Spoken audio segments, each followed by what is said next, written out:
Assalamualaikum warahmatullahi wabarakatuh. Alhamdulillah alladzi arsala rasulahu bil huda wa dinil haq liyudhhirahu 'ala dini kulli wa kafa billahi syahida. Asyhadu an la ilaha illallah wahdahu la syarikalah wa asyhadu anna Muhammadan abduhu wa rasuluh. Allahumma shalli wa sallim wa barik ala Muhammadin wa ala alihi wa ashabi ajmain, amma ba'd. Usikum wa nafsi bi taqwallah faqad fazal muttaqun. Jamaah Qiyamul Ramadan yang dirahmati Allah, alhamdulillah di malam hari ini kita sudah melaksanakan puasa 2 hari nggih. 2 hari nomor 1 hari mboten nopo ya. Boleh 1, boleh 2. Ya, alhamdulillah yang masih 1, alhamdulillah yang sudah 2. Monggo sak kersa ya. Jamaah yang dirahmati Allah, sesuai dengan topik ya. Saya diminta oleh Mas Dani beberapa minggu yang lalu. Sebetulnya saya ini jadwalnya di hari yang ke-24 nggih pinten Pak Dani? Hari yang pokoknya terakhir ya biasanya kula kan ngaten ya. Lah tadi siang dadak enggak saya angkat-angkat karena saya masih ada keperluan. Akhirnya ketika saya mau istirahat, saya buka ternyata Mas Dani ada Pak Ketua mau ganti jadwal ya. Alhamdulillah saya juga bisa, enggak apa-apa. Nah, akhirnya saya maju. Adapun Bapak Ibu, topik yang saya mau sampaikan adalah tentang 4 mutiara yang ada dalam diri manusia. Bapak Ibu yang dirahmati Allah, kalau kita berbicara tentang manusia, saya yakin jenengan setuju ya, bahwa manusia itu adalah manusia yang terbaik, bentuknya paling apik. Laqad khalaqnal insana fi ahsani taqwim. Manusia itu dibandingkan dengan makhluk-makhluk yang lain paling apik Bapak Ibu ya, paling sae. Tapi dalam ayat ini surat At-Tin Allah melanjutkan summa radatnahu asfala safilin. Tapi ya kemudian ya wong niku sing bentuke apik kaya ngonten niku wau iso jatuh pen sembarat asfala, lek ngarani guru kula riyen asfal itu yo aspal. Wong elek-elek kaya aspal. Aspal iki panggone nok ngisor gitu. Aspal itu artinya kan sebetulnya kan rendah. Jadi manusia itu sebetulnya digolongkan oleh Allah itu makhluk yang terbaik. Tapi bisa nanti dia akan jatuh menjadi yang paling rendah. Bapak Ibu yang dirahmati Allah, manusia itu adalah makhluk yang terbaik dan dilengkapi oleh Allah dengan yang namanya akal, syahwat, dan nafsu. Ya. Kalau malaikat, ya, makhluk yang namanya malaikat itu diberi apa Bapak Ibu? Sama Allah hanya diberi akal saja. Enggak punya nafsu, enggak punya syahwat. Makanya enggak ada yang namanya malaikat mantenan, enggak ada. Malaikat makan enggak butuh. Ya, istirahat juga enggak butuh. Makanya malaikat dalam Al-Qur'an penggaweane mencabut nyawa ya nyabut nyawa. Nggih. Ada yang bagiannya itu di aras sana bertasbih, selalu berzikir kepada Allah. Itu malaikat. Lek dikongkon rono, kalau disuruh ke sana, iya ke sana, enggak minggu kaya awake dhewe ya. Awake dhewe dikongkon ning kene sana nek katakan nek pasar tuku brambang ya mbuk. Nah, tuku brambang dilalah ndelok barang liya ya. Kok menarik. Itu ibu itu kadang-kala kan beli yang lain kan. Karena apa? Itu tadi manusia itu dibekali dengan yang namanya syahwat sama nafsu. Lek malaikat mekur akal saja. Dikokoni ayo wis gak liyane maneh. Lek menungso tuku A kadang-kala blakrak ning ngene B ning ngene C, itu namanya manusia. Seperti itu ya. Nah, terus makhluk Allah yang kedua itu ada yang namanya hewan. Hewan itu hanya diberi yang namanya syahwat Bapak Ibu. Makanya penggaweane kewan itu mek gur mangan, ya ngombe, sing bloke ngono-ngono iku mang ya seneng karo apa namanya pasangane, itu kewan, hewan ya. Sing diurusi ngoten niku tok. Lah nek wong kok modele kaya ngono berarti dhek kaya hewan. Seperti itu ya. Yang ketiga ada yang namanya setan Bapak Ibu ya. Setan itu hanya diberi yang namanya nafsu. Nafsu nopo Bapak Ibu? Karakternya nafsu itu. Nafsu itu karakternya innan nafsala ammaratum bisu. Nafsu itu selalu yang namanya membuat apa namanya? Setan itu selalu yang namanya membuat onar. Elek nggodha menungso ae. Ceramah ngene ana sing unek-unek le, sing ceramah kok gawe enak. Sing ceramah iku to sing tibake jenenge Agus ini. Atau yang lain suwimen ceramah lah. Itu adalah ya setan ngoten niku.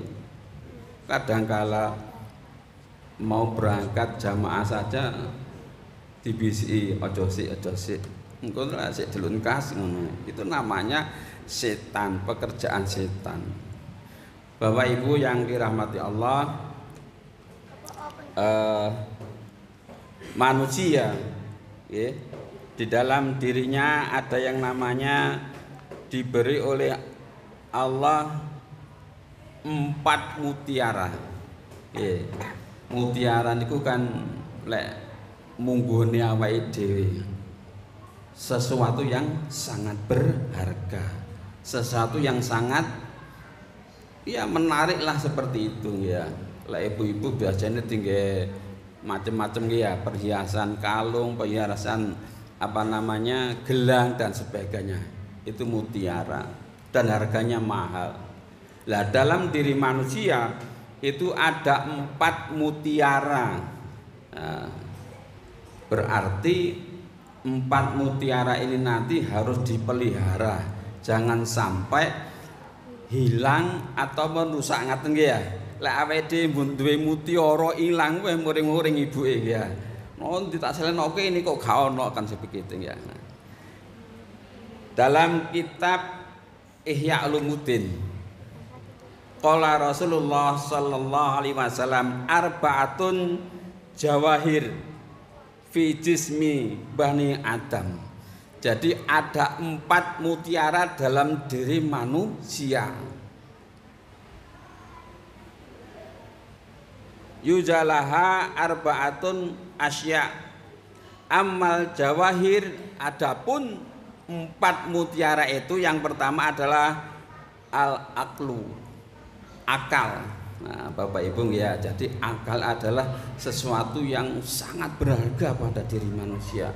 Makanya jangan sampai kita merusak akal ini. Yang kedua, ad-din, agama. Yang ketiga, al-haya. Haya itu malu.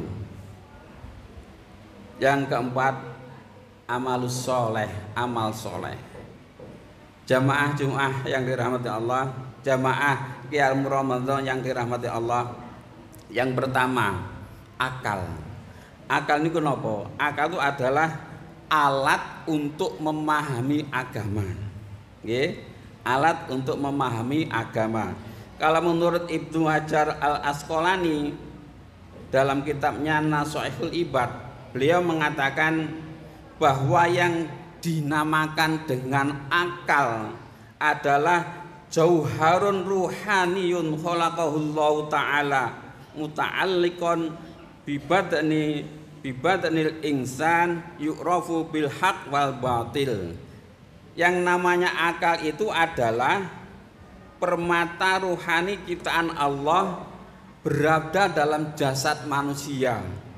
Ya, ada dalam diri manusia yang namanya akal itu untuk mengetahui sesuatu yang hak dan yang batil, yang benar dan yang salah. Inilah Bapak Ibu ya. Makanya kalau kita sebagai manusia kok nggak ngerti yang hak dan yang batil, oh berarti akalnya tidak difungsikan untuk memahami agama.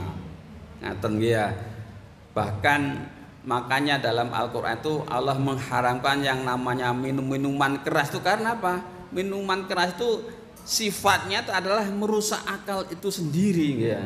Jadi dengan minuman keras akal bisa rusak.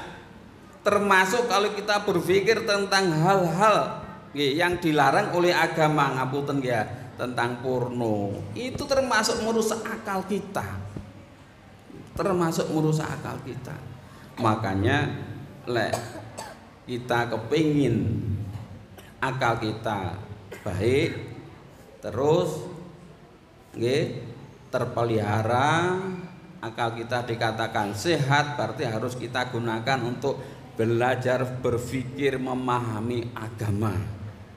Agama itu jangan dikira hanya Al-Quran, hadis, tidak Bapak ya. Alam ini adalah termasuk ajaran agama. Ciptaan Allah ini adalah termasuk agama. Makanya kita perlu belajar dari alam ini. Orang-orang luar bisa maju karena mereka memahami alam. Salah satunya seperti itu. Jamaah yang dirahmati Allah, itu akal. Sekali lagi, akal adalah satu di antara 4 mutiara dalam diri manusia. Jenengan lek nggak duwe akal berarti situ kaya bapak ya, kaya kewan ya. Al insanu hayawanatun nautik gitu ya. Yang namanya manusia itu adalah hewan yang berpikir. Lek enek wong jenenge wong ada namanya manusia kok otaknya tidak dipakai untuk berpikir, berarti ya padha karo hewan. Ngoten ya. Ya ngapunten ya. Yang kedua, jamaah yang dirahmati Allah, yaitu agama. Agama itu apa? Agama itu seperangkat aturan Bapak Ibu ya. Aturan apa? Ya aturan untuk bekal hidup kita, supaya hidup kita teratur, kita harus beragama Bapak.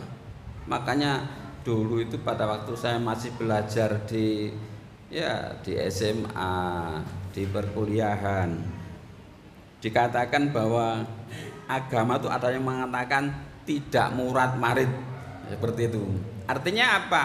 Biar kita hidup itu tertata, tertata dengan baik, biar yang bahasanya yang satu tidak merugikan yang lain, maka harus beragama, seperti itu.